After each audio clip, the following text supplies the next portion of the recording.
when I wrote my first book, Adventuring Together, I have a whole chapter about that, because writing the book, I felt like I'm not qualified to write this book. Like, I haven't climbed Mount Kilimanjaro. I've never, at that point, none of my kids had ever even been on a plane because it was outside of our budget. Like, we hadn't traveled the world, adventuring together. And, that our adventures were small because they were in the scope of what we could do. And so it's so easy to compare ourselves and to think, oh, if it's not grandiose, it doesn't count. And instead, what I always reminded myself, and then what I try to share with other parents, is that small counts. Welcome to the Gospel Tech Podcast, a resource for parents who are feeling outpaced and overwhelmed as they raise children in a tech world. As an educator, parent, and tech user, I want to equip parents with the tools, resources, and confidence they need to raise kids who love God and use tech.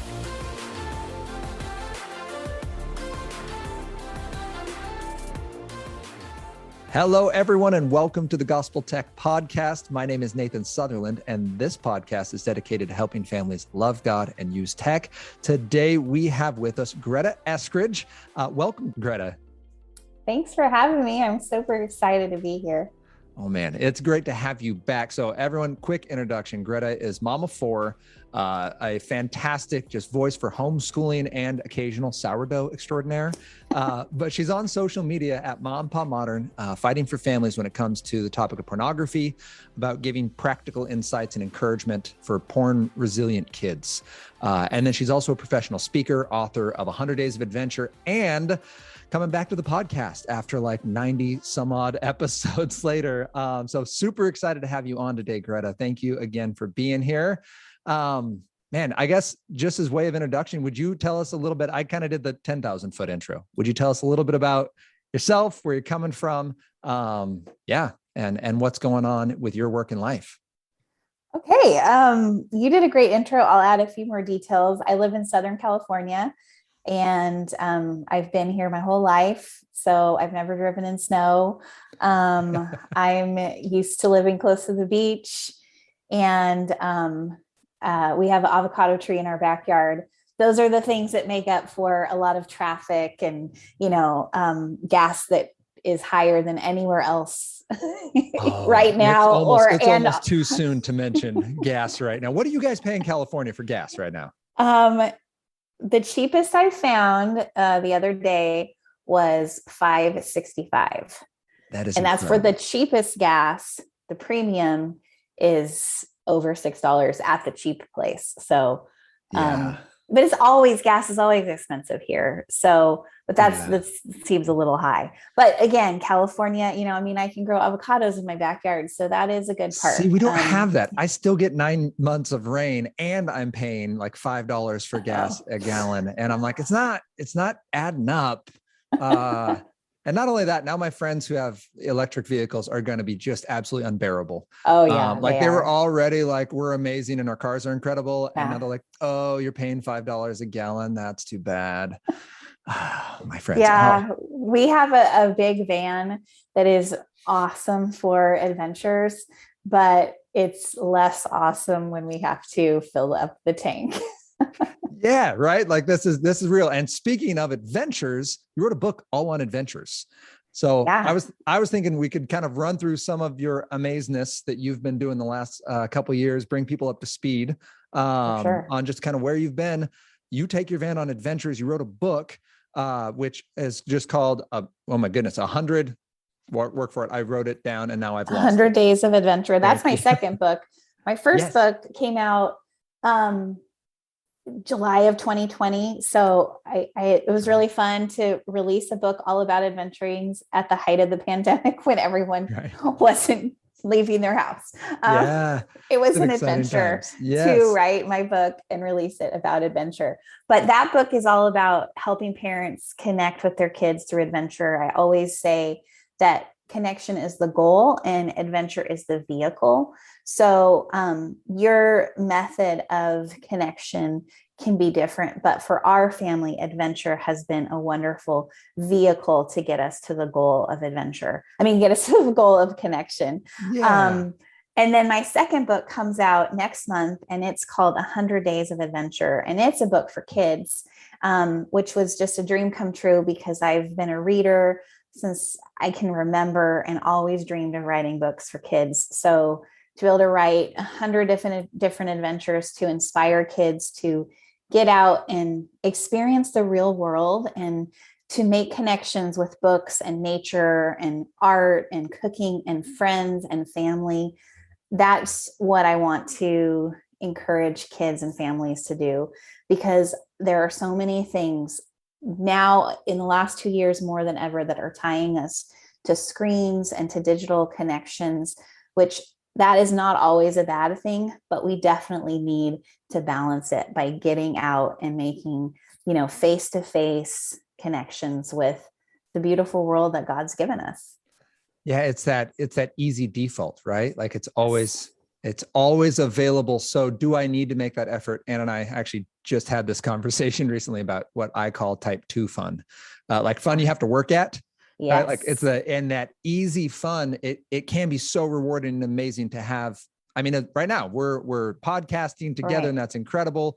We wouldn't be able to just fly in and do a 1-hour conversation, right, but this can't become the norm, like the relational connectivity, right, yeah, and investment. It becomes almost too easy. So I do love that. And I love that idea that connection is the goal, adventure is the vehicle. That's such a great way to think about it, because I know I often should on myself. Like I should do more adventures, right? Like I should make the effort, but that idea of like, no, like the goal is connect with my kid. So what can I do to make that goal? Right. And you had a lot of practice with this because you homeschooled multiple humans during COVID, a season that was tricky. How did that go for you? Because I know, I'll just say from our end, we homeschooled for 1 year and realized people are called to this, and we're not. Like we got it done barely. Yeah. How did that work for you? Where did you see I guess the benefits and the beauty in that, and where did you see areas where you're like, man, like COVID changes this for us in this adventuring educational journey we're on? Well, I had an advantage because I was homeschooled myself, and then I've been homeschooling my kids all along.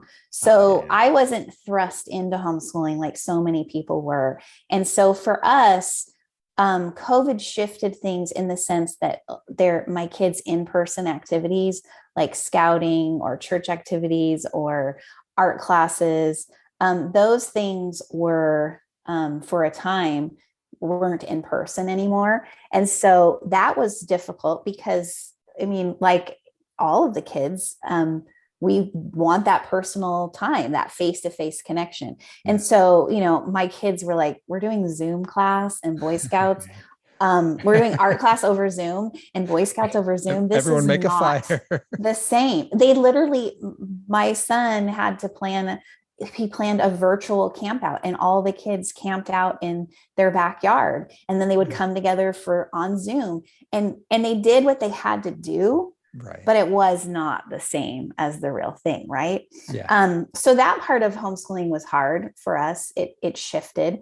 But the rest of homeschooling was the same for us because we gather every morning in our living room and do school together. That was our norm.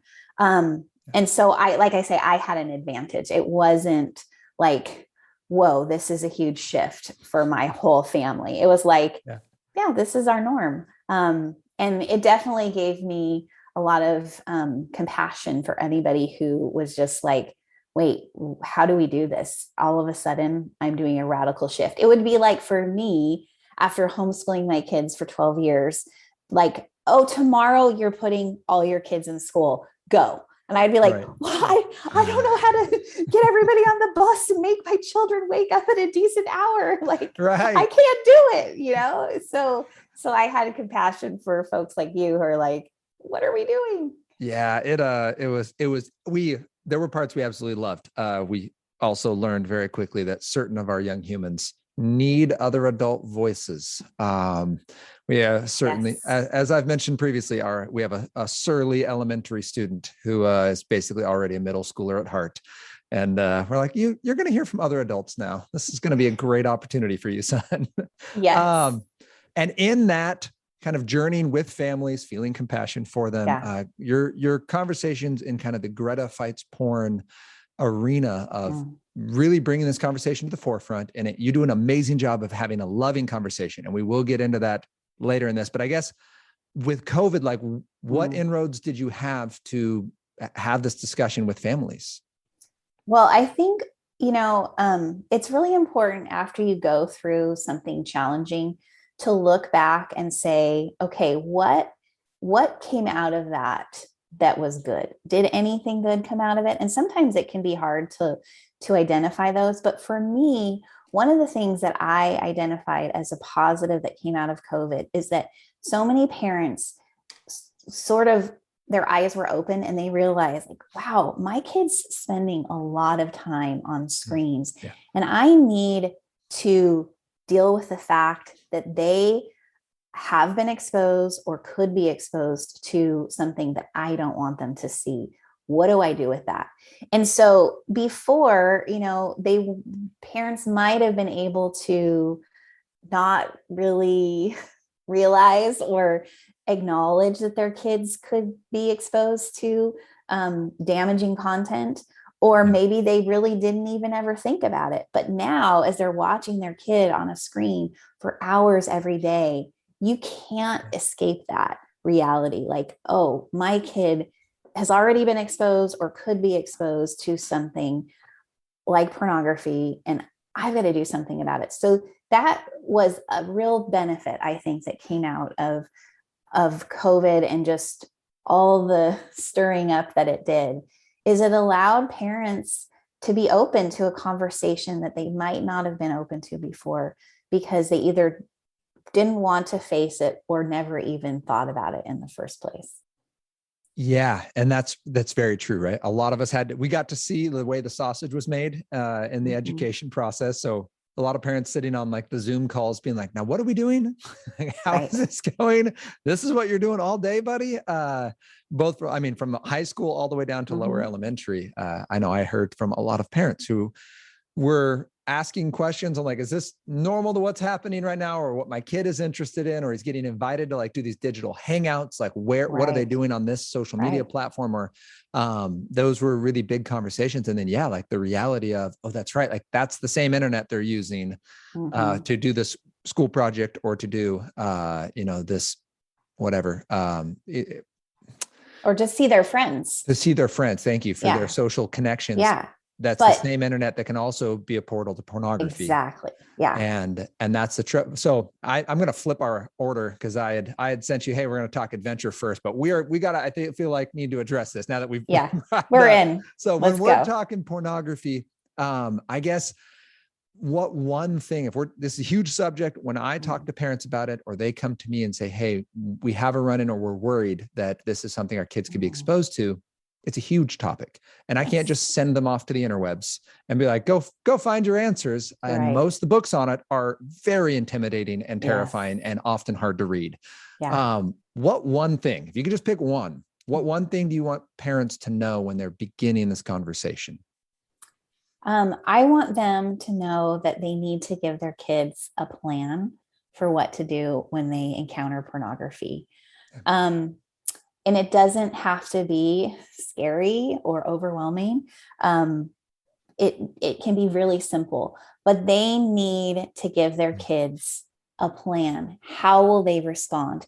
Because it's like, if you go to a theme park for the day, you prepare your kids ahead of time. If you get separated from mommy and daddy, what are you going to do? And you tell them what to do because you want them to not panic and be just paralyzed if it happens. You're hoping that by talking through it ahead of time, they will, in the moment of their fear or, being lost, that they'll be like, oh yeah, okay, this is what I'm supposed to do. And it's the same thing for when your kids encounter pornography. Give them a plan, help them know what to do so that when it happens, they're not paralyzed or they're not filled with shame or guilt or fear. They're like, okay, I know what to do. Even though I'm alarmed, I know what to do. Right. My mom and dad told me. And it's good for us as parents, right? Like I know that means I've already prepped this out. So when it happens, because I guess, is it reasonable for me as a parent to think like, well, that's not going to be my kid though. Like, I understand those kids are out there, but like, I've got a good kid. Like, that's not going to happen to me. Right. Is that? I think that's what every parent hopes and thinks and wants to believe is true. But just this week, I heard from two moms, a mom of an 8-year-old and a mom of a 10-year-old, both of whom were doing innocent Google searches, who weren't unsupervised, in their room with an iPad, looking at TikTok or something else. They were just little kids who were not doing anything wrong. And both of them found pornography innocently. So we want to believe that it won't be our kid, but whether your kid sees pornography at 8 or 18, at some point, they're going to see pornography. So whether your kid is 8 or 18, they need to have a plan. They need to know how to respond. So it might not be your kid when they're little, but it will be your kid when they're older. So you need to be prepared. Yeah. It's not like a school fire where we run these drills as teachers. We were like, we run a lot of these drills, and you look back, like the last time we had a fatality in a school fire was like 40 years ago in the United States. Like, but we drill all the time. Yes. And our kids know, like, we got that thing down. And I think this is one of those situations where, like, let's have the drill in place. Like, the likelihood is way higher. Yes. And like, I love that you take that address. Like, it's not about placing shame or being like, if you like, here's your consequences. Like, no, like, we have a plan. Yeah. When disaster strikes. Right. And you can say it. So it can be so simple. Like, there's this thing called pornography, and it's bad for your brain and it's bad for your heart. And it's my job as your parent to help protect you and to keep you safe. So I'm going to tell you what to do if you see it. That is so simple. And that takes away the shame and the fear and the you're in trouble. And it's just about, I want to do my job to keep you safe. And that can be said to your 8-year-old or to your 18-year-old, because the sentiment and the truth of it is the same across the board. Yeah. And I love that. So we have a plan. What's a good resource for building this plan, for the what to do, who to tell, words to say, like, what's that next step? So if that's the one thing you want every family to be able to do, and you're like, hey, from what I've seen, you got to have a plan and have said these words to your kiddo, where do I start? So that's great. Because I love what you said earlier about, there's books that are out there are overwhelming or they're hard to read. A lot of them are definitely addressing maybe teens, but a lot of anything about pornography is addressing adults. There's not as much for kids. And it's funny because I had a friend just the other day, I was talking about this, and she's like, Greta, you don't understand. Like, you are not afraid to sit down and read a book that has the word porn on the cover. Right. I have many of them actually in my library. She's like, you're not overwhelmed by that or terrified by it. She's like, but I don't want to read that book. That's too much. So, to answer your question, for everybody else who's not like you and I, who are reading this kind of material because we are passionate about helping families, I would suggest, for if you have little kids, there's a wonderful book called Good Pictures, Bad Pictures. And it's one of the only books I have found in years of looking that helps parents talk to their kids about pornography. I never suggest you just sit down and read the book without looking through it yourself. In fact, if you don't even feel comfortable reading it to your kids, you could look through it yourself first and sort of use some of the talking points as your guide. Or if you feel paralyzed by that, you could use it as your script, but read it first yourself and figure out what parts you want to share with your kids. If you have older kids, I'd say 12 and up. There's another book that I think is really helpful. It's called How to Talk to Your Kids About Pornography. And that book is non-sectarian. So it doesn't bring in religious or spiritual aspect. But I think that is actually an important part of the conversation as well, because that book focuses on things like actual medical science and the studies that have been done on how porn impacts the brain. And those are important things for our teens to begin to know. Like your 7-year-old doesn't need to know about how porn impacts the brain, but your 14-year-old should know that something's going on in their brain or their physical body when they interact with porn. So those are 2 great resources. And then I'm going to give you one more because this is a great one. There's a website called Protect Young Eyes, run by a friend of mine, Chris, and he is phenomenal, giving parents scripts and things to say. He also helps you navigate apps and just provides so much help for parents. So he's great. So actually Chris is going to be on the podcast in like a couple of weeks. Yay. And I'm super pumped. He's been on like this list of people I really want to talk to and pick his brain. So that's awesome. Protect Young Eyes is an amazing resource. Yes. And yeah, guys, they have an app. I think it's just called Protect. I can't remember. I don't remember the name of the app. But he'll be on and he'll tell you about it. Yeah, he'll tell us about it. But that is another great resource. You're right. For that. So it's good picture, bad picture. It's how to talk to your kids about pornography. That's Dina, whose last name I'm forgetting right now. And then Chris McKenna. Those are, because it is terrifying. And I just want to kind of almost take a little bit of a step back, because there might be parents who are saying like, I understand my kid might get there, but like I personally, either I'm not comfortable with it, because the conversation's terrifying, or it's just icky. Like, do we have to step in the mud to address this, or can we just stick at the 10,000 foot view, just talk about the positive stuff, like, hey, God made your body and this is all really good. And like, he asks us to be loving. Like, do we have to say the word pornography? Do we have to talk about the stuff that's like, it's so just gross and it's so everywhere? And is there a way we can just avoid it? Or do we have to like actually put our boots on and step into the poo pile because of the world we live in? Like, okay. So here are my thoughts on that. Number one, I always encourage parents to remember that the word pornography, the idea of pornography for their young kids carries none of the weight and baggage that it carries for us. So you're not strapping this heavy load on them that is the same load you carry, because for many of us as adults, pornography is laced with shame or fear or hurt, trauma, all kinds of things, right? But to them, it's just another word. It's just like butterfly or Band-Aid, right? It's just a thing. And you're saying, there's this thing called pornography and it's bad for you, and I want to keep you safe. That's all you have to say. You're not going to go into those gory details. You don't give them that because they're not ready for it. You are going to give them the least amount of information as possible to keep them as safe as possible. Does that make sense? Yeah. So you're going to give them the word, you're going to give them some kind of a definition so they know what they're looking at, which you mentioned the good picture, bad picture does a great job, right? Of like, hey, there's pictures that they're unloving and they're unkind. Yes. And if you see anything that makes you feel icky, basically like, come tell me these words, like mom and dad, here's what I saw. And it gives you that really practical. So that's true. That is a great resource. And then, don't over divulge as we get in.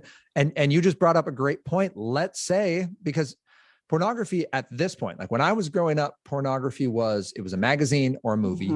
And many adults like had experienced it, but like my dad growing up in the 60s, like it was you had to go to a physical location, and you had to like, generally like you're going to see a strip club or a prostitute. Like that's where you're getting your pornography. And now it's showing up in kids' phones in class. I mean, what we're finding out from either school bus rides, and again, this is worst case scenario, but even kids showing it on a school device, showing it in the lunchroom is where we were running into this at school.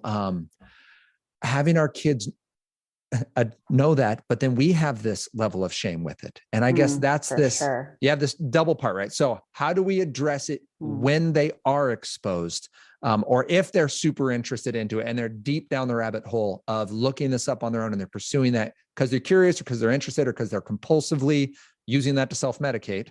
So that'll be side one. And then side two would be how do we deal with the trauma side? So what would you say to someone who's like, hey, this is no longer preventative. We're already in, this is exposed. We're already wearing it. Like what can we do to try to process the unhealthy exposures? Well, again, something I always say to moms and dads is that your feelings of, shame and fear and anger, discouragement, all those things are very normal responses. Like there's a reason you feel all those things, because you're heartbroken for your kid. You don't want them to have seen that. And then you may have your own personal experiences with pornography that are adding to those feelings. So the key though is to not to try as hard as possible not to bring those in to your child and their experience, but to respond to them with so much love and compassion, because you want them to be able to step away from it or to begin healing from it. And so it's a scary thing if your kid has seen porn or is using porn, because there is so much shame and you think, oh, everyone's going to assume my child's awful or I'm a terrible parent. Sure.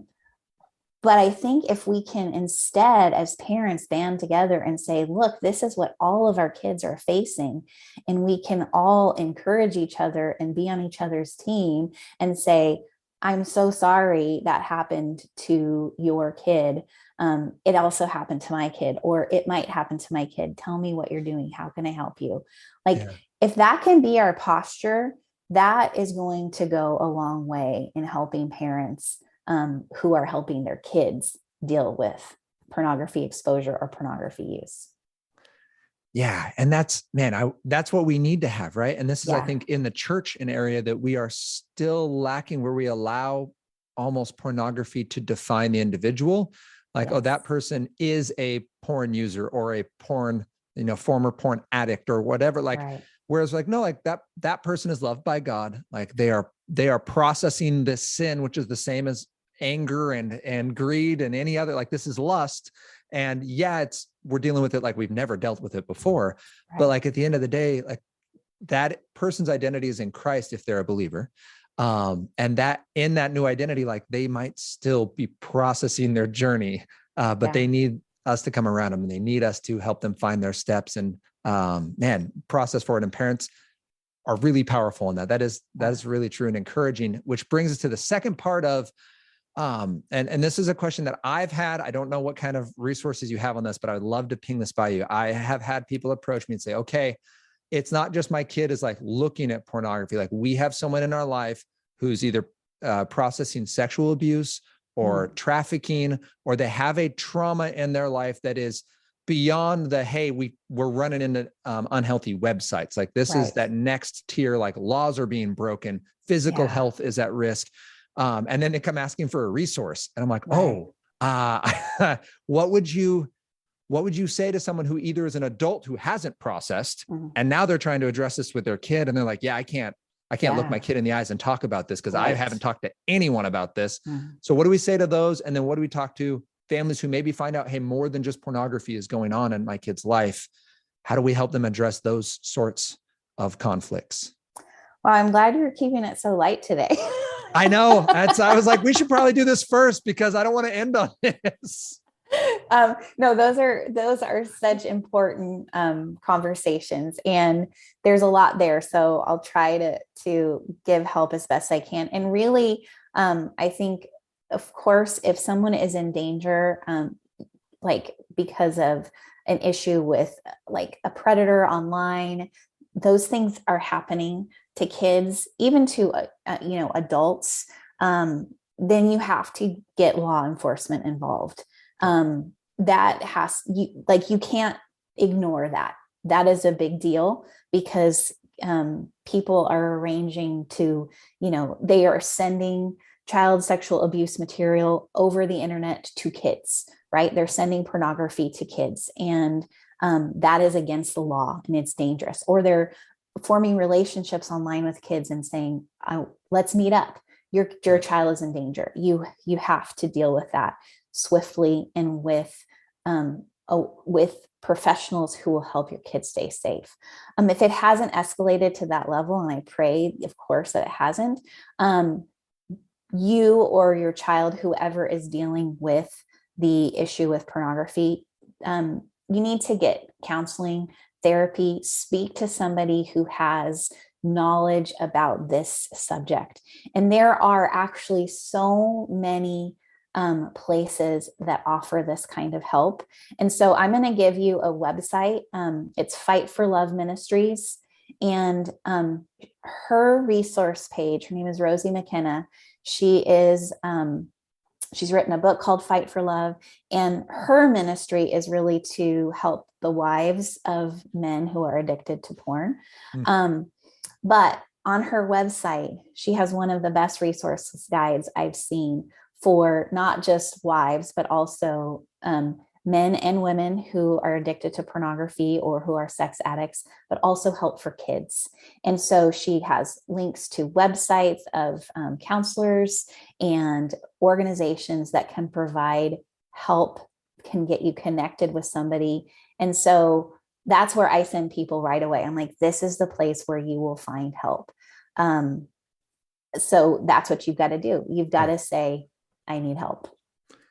And that's an amazing resource. So families, obviously I wanted to take that step though, because many times we're almost comfortable addressing like, well, pornography, right? Like, of course that's a thing, like everyone struggles, but there is still this next layer that we just need to make sure it's been brought up. It may not be our families, but you're bound to bump into someone. I know as a teacher, as a mandated reporter, it was every single year, at least, that I would run into a situation that we had to take and address to the state, to the police, and be those proactive individuals. And as parents, we obviously want to be the ones who are in our children's lives enough to know when that happens. Also, side note, shout out for great resources like Bark. So parents, we'll talk about it. We've talked about it before, but Bark is just an accountability resource. It watches what's going over text message, search history, that kind of stuff, and can catch some of those unhealthy and unhelpful conversations and alert you, which I that kind of, for me, we can put a pin in the pornography conversation. We've covered a lot of ground there, but those are some amazing resources. Thank you. What I would Can I say one more thing? You please. Sorry. I wanted to make sure though, because that is such a heavy note to end on, is I want to also say, and maybe end this way, is that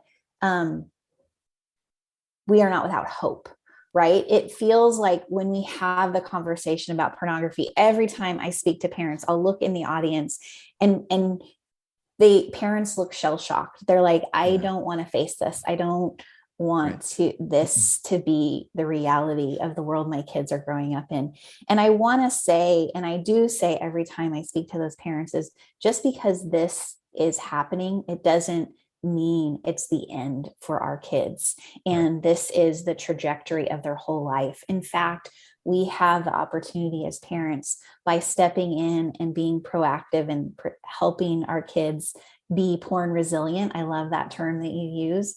To give them a chance at something better, for them to teach them the good beauty of sex and sexuality, instead of the perverted, dangerous type that porn presents, to show them the good so that that's what they gravitate to and that's what they choose, because they see that the other is a lie. And so that should be our posture as parents. That should be our goal, to help them choose the good. And so we have to show them that as much as possible so that they can identify the lie. And that's the hope that we offer to our kids. And so I just want to encourage every parent to not feel mired down, like you said earlier, in that poop pile, but instead to say, man, there's so much good and beauty out there. And that's what we want to pour into our kids. Yeah. And I thank you for saying that, because I do love that idea. This conversation is not intended to, I use that image of putting on the boots and getting in it, right? The goal isn't wallow in the filth. The goal isn't just smear it all over us and just feel terrible. The goal is shine a light on it, so you Yes. don't step in it, right? Yes. Like, let's see it for what it is. And the analogy that has always stuck with me is seeing the poop in the brownies, right? The brownies seem absolutely irresistible until you realize that those aren't chocolate chips. Yeah. And all of a sudden that irresistible brownie is really easy to put down. And with Yes. pornography, it's one of those areas. There's multiple, but one of those areas where it's absolutely true. Like, yes, this is something God made. Yes, this is incredible. Yes, there's a time and a place. And once you see it for what it is, like, no, I can walk away from that. Like, it felt like something that was eating up my life and my heart. But when we get a new heart and those new eyes and the glory of God and the goodness of God shines on this, we start to recognize the humanity of the others. We start to recognize the damage we're doing to ourselves, the hurt to our own hearts and those around us. And our appetite literally starts to die. On a side note, I was talking to another adult who has a history of compulsive use of pornography, where he's like, it wasn't even the porn, it was just the rush. Yes. And he was using it to kind of self-medicate. And he's like, the only thing, he speaks in South Africa to kids, and he shares kind of a, hey, here's where I was, but like, I'm healthy now. And he's like, if a middle school kid comes up and asks, like, what actually broke it? He's like, I get to tell him, like, God literally changed my heart, like pressing in and getting closer to God and worshiping the Lord. Like, that killed this appetite that had been, a decade long. Yeah. And it wasn't like a willpower thing or that perfect accountability partner. Like, at the end of the day, the appetite died. And that's what we want to see for our kids is point out where the sickness is, where the gross stuff is, and help our kids see it, not shamefully, like, why would you ever want that? But to recognize, like, no, like, the more we love God, the more we're going to see this for what it is. And our appetites will shrivel up and long for more of him and less of this stuff. So that's a much more focused hope note than where I was headed. So thank you for saying that. Anything else you want to address on this? I'm sure there's tons. Okay. All right. Well, parents, we could go on for hours. If you have questions for Greta, you can send me a note, and I'm certain that we can get some little post questions going back and forth. So you guys can write me at nathan@gospeltech.net, or you can just direct message at Ma and Pa Modern on Instagram and Facebook. I'm not as active on Facebook. Okay, Instagram. But Instagram would be best, or my website, gretaeskridge.com. So yes. There you go. Which, when we have now focused our children on hope, and we are looking for those things, you can't just remove the bad stuff. You got to put something else off. Let's talk adventure. Yes. Speaking of things that are intimidating, by the way, in a world of the internet where it feels like everyone's adventures are so incredible in their custom-made RVs, and apparently everyone's parent works for Amazon or something. Like, I don't know where these people get these opportunities. I find myself intimidated by adventure. So can you just tell me, like, where can we start when planning adventures with our families? I love that you said that, because that when I wrote my first book, Adventuring Together, I have a whole chapter about that, because writing the book, I felt like I'm not qualified to write this book. Like, I haven't climbed Mount Kilimanjaro. I've never, at that point, none of my kids had ever even been on a plane, because it was outside of our budget. Like, we hadn't traveled the world, adventuring together. And, our adventures were small because they were in the scope of what we could do. And so it's so easy to compare ourselves and to think, oh, if it's not grandiose, it doesn't count. And instead, what I always reminded myself, and then what I try to share with other parents, is that small counts. It really does. Like, your kids, they're not going to compare. They're not going to say, when you go, for a hike at a local nature center, they're not going to sit down and say, you know what, this isn't the Grand Canyon, so I refuse. I'm not doing it with you. This doesn't measure up to my expectations. 2 stars, would not recommend. Yeah, they're not going to say that. They're just stoked that you are spending time with them and pouring into them. Like, that's what counts. Again, the adventure is the vehicle. So you start with where you're at. If you are unfamiliar with hiking, for example, go to a nature center. The trails are marked. You're not going to get lost in the wilderness and, have to cut off your arm because you got stuck in a rock. Like, that's for real.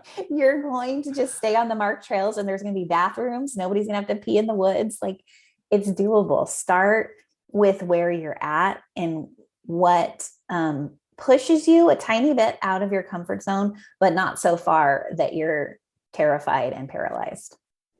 Okay. And by the way, what is the name of your first book? Not the 100 Days of Adventures. It's Adventuring Together. Adventuring Real Together. Easy. Adventuring and Together. you have a whole chapter on this. So that's why I was asking. Yes. So nature centers, give me some other budget-friendly ideas. Like if I'm going out, so hiking is a winner because, I've got time with my kids. They can play with sticks and rocks. Yes. Right? You're outdoors. That's immediate win for my, it's free. Like this is great, especially if you live in the Pacific Northwest, folks. This is one thing we have: liquid sunshine and a lot of nature and moss and mold. So what are some other options on a budget? Look for every free museum day in your area, because there are always free days. I've got 4 kids. Like taking my kids to an aquarium or a museum can like quickly spiral out of control. Yeah. So we look for those free days and, like all the different, and look for like kind of the smaller museums that aren't the big, fancy ones. They're a little more off the radar, because a lot of times those ones, the people who work there, they're so passionate and they're so excited to talk to you about, the largest baseball made out of string or whatever is at their little museum. And biggest those places are great. Yeah. Those are, so you can go to places that you might think are outside of your budget. You just have to learn to work the system. So look for those free things. Free days. Duly noted. Yeah. All right. So then on the flip side, I try it. I get it all together. I take the work. I do this with my kids, and it just like epic bombs. Yeah. It was terrible weather, or no one liked the food, or like it just, honestly, the first time out, like doing a lot of these things, especially if we're coming from a place of digital stimulation where, right, again, that type 1 fun that's so easy and it's catered to our likeness and our specific tastes. And there was a team of 100 people that made this adventure for me. And now I'm expecting a nature walk to compete, and it just doesn't. What do we do when we head home in shame after a failed adventure attempt? So in our family, we have a saying, it will make a great story later. And it is the truth. And sometimes we say it in the moment. We're like, this stinks. Like, I hate this right now. It's hot. We ran out of water. One kid's crying. Somebody else, needs to go to the bathroom and there's no porta potties to be seen. Oh, yeah. We hate it right now. But you know what? It's going to make a great story later. Everything that's going wrong, someday we're going to be able to laugh about it. And that helps in the moment, because it gets us, outside of that moment, which we need to do. And then there are preventative things you can do to help. It's always good to have snacks, especially some snacks that are a treat. Pack candy. If you're a non-candy family, pack craisins or whatever you eat, carob chips, whatever it is that is a treat to your family, like have it in your backpack. Whatever it is, have a treat. So in the moment, you're like, okay, let's regroup. Here's a honey stick, and just have it ready to go. Like, and I know that sounds simplistic, but it really can help, because you sit and you take a breather, and, whether that's at a museum where you've had a meltdown because the kid tried to touch the Van Gogh and everybody yelled at him, or you're, on a trail and somebody's got a blister, like, be prepared to just sit down for a moment and take a break. So be prepared, be a Boy Scout, have snacks, have treats, have Band-Aids, have, an extra jacket, like in case it gets cold, or a bandana that you can douse with water in case it gets hot. Being prepared is huge for when things go wrong, to make it a little better in the moment. And to recognize, I guess on that same idea, right? That if adventure was the vehicle, like failure could be too. Like totally. You learn from failure. Could be the vehicle for connection. I would say that the times that when our family has been adventuring and things have gone wrong, those have been the most connecting times. And again, in the moment, it's hard, but afterwards, you're like, wow, we really, it gave us an opportunity to bond. It gave us to pull together, to show up for each other, to pray for each other, to practice grace towards one another when we're irritable. So in the moment, it creates connection, but then afterwards it creates connection too, because you're looking back and you're like, oh my gosh, you remember when that happened? It was the worst. And then you talk through it and you recall the connection that was happening at the time. So failures aren't really failures. I think that they're a gift disguised as a failure. Ooh, I like that. Some optimism on my, because it's just real for me. I am a person where I like to know how it's going to go and that it's going to be a win if I'm going to spend the effort. And it's an area I have to receive continual encouragement on, to keep planning, to keep looking ahead, to keep making space in the calendar, because it is easy, and it's just easy to get busy, especially, I mean, year round for us is not adventure time for the most part. Like we have a small snow season and we have a small sun season. And then there is just lots of 42 degrees and raining. And it is hard to kind of think ahead far enough to get ready for those. There is a book for you. I'm a book. I'm always offering books. Have you heard of the book? There's no such thing as bad weather. And it's all about, and I'm not sure if I think that's the exact title, but it's the whole idea is that if you have the right attitude and the gear, equipment, and it doesn't have to be, you've gone to REI and spent $6,000 on rain gear. But it's basically a guide to help you get outside and enjoy nature no matter where you live. And I know that's easy for me to say because I live in Southern California and we do have nice weather a lot. But even if you live in, wet Pacific Northwest or the hot middle of, Kansas, this book, and it's a great book. I've read it. It will really encourage you. Oh man, I'm writing that down because that is not something I have ingrained in me. I'm not a go tackle all forms of weather all times. Like I'm with my middle child. Like I'm cool doing puzzles inside for a lot of days. My wife pointed out the other day, she's like, you're more of a Jacob than an Esau.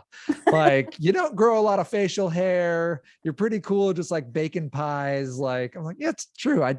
I'm more of a gatherer than a hunter is what I'm trying to say. Hey, baking can be an adventure. That's true. I think we also can all expand our idea of adventure, because what I always say is adventure is anything that shakes you out of your normal routine. So we tend to default to adventure means you have to be in a tent and you have to pee in the woods, but that does not have to be the only kind of adventure. Anything that shakes you up out of your normal routine. So if your normal routine is to do puzzles at home on a rainy Saturday, what if you went to a new location, a beautiful library, and you brought your puzzle and you sat in this new environment and checked out the architecture and it was gorgeous and you had a view of the rain, and you're doing your puzzling there. You're out of your routine. It's an adventure. I like that. And I need to find that library because that sounds amazing. It's got to exist. It's in my head now, and I'm going to have to find where this place is. So then I guess in kind of wrapping this idea up, I would like to ask your personal professional experience in this for kind of age group. Like, could you give us an idea for like young kiddos? If we're talking to a family right now who has that 1 to 5 year old, and then you have kids now in the teen range, and then even just like adventuring as a married couple, like in your experience, what have been some wins for you? They could be as specific to California, like that's cool. Cause I'm just asking you kind of your story on this. Where have you seen wins in these areas? So for the littles, I think just like, I know I said it before, but I'm going to say it again because I think they're underutilized.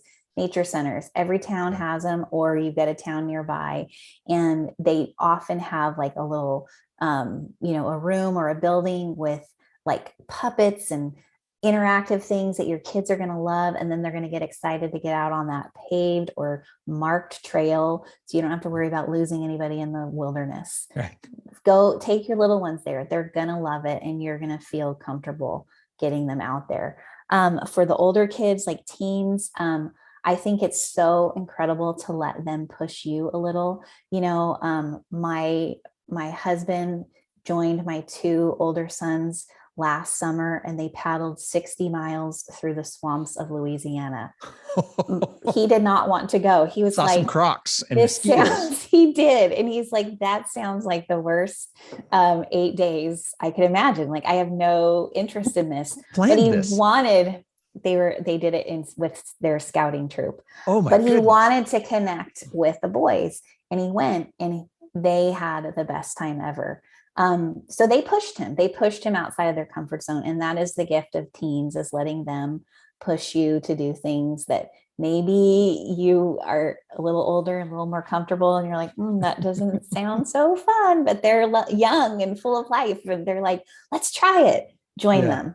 And married couples, for us, it has been so fun to, again, step outside of our regular routine, because you can fall into routine in dating, right? Like, let's get coffee and go to Barnes and Noble and look at books. Like, there's nothing wrong with that. But what if we mix it up a little? One thing we did was we went on a quest to find the best burger in LA.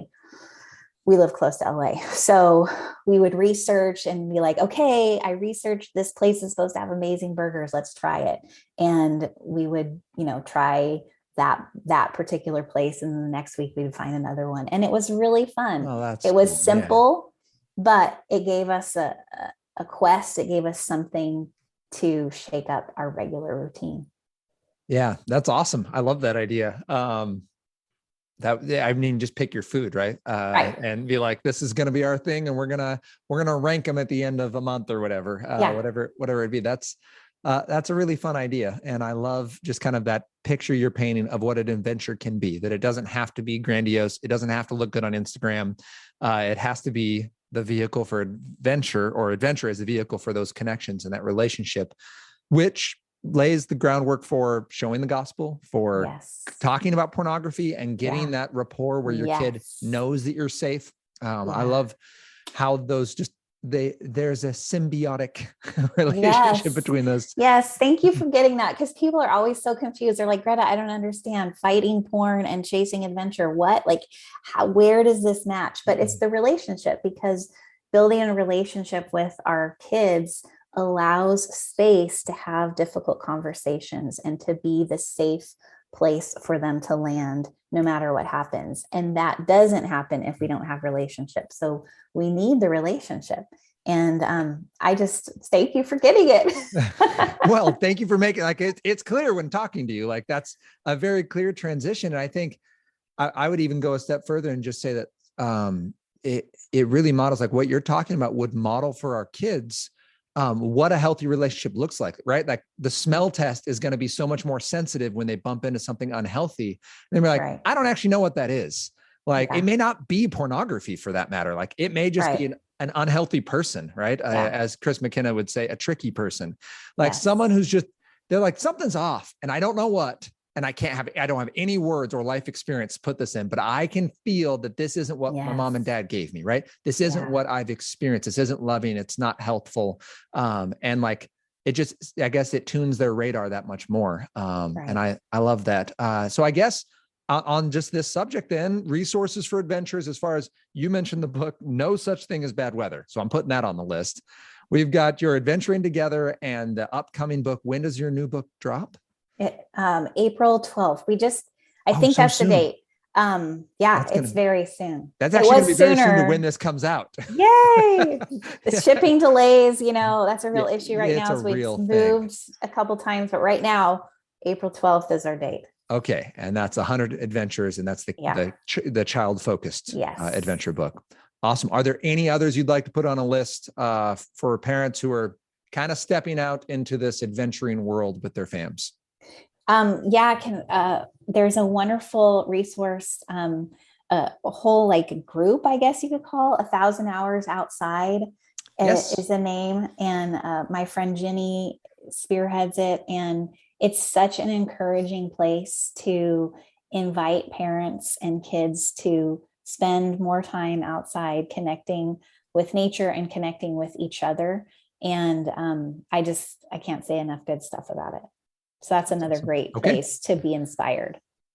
And that's a fantastic spot for us to, like, those three, we all have some place we can go to grow after this conversation. Well, thank you, Greta, for joining us in this conversation. And we covered the bandwidth of like the most light and happy and the heaviest and weighty, but really appreciate the work you're doing for our families, for helping us. And again, if families want to reach out to you or if parents have questions, they can find you at gretaeskridge.com. Yes. And at Ma and Pa Modern on Instagram. Yep. Right? And DM me and I'll get back to you. Awesome. Well, thank you again for joining us. And everyone else, thank you for being a part of this conversation. Check out Greta's amazing resources, her books, and join us next week as we continue this conversation about how we can love God and use tech.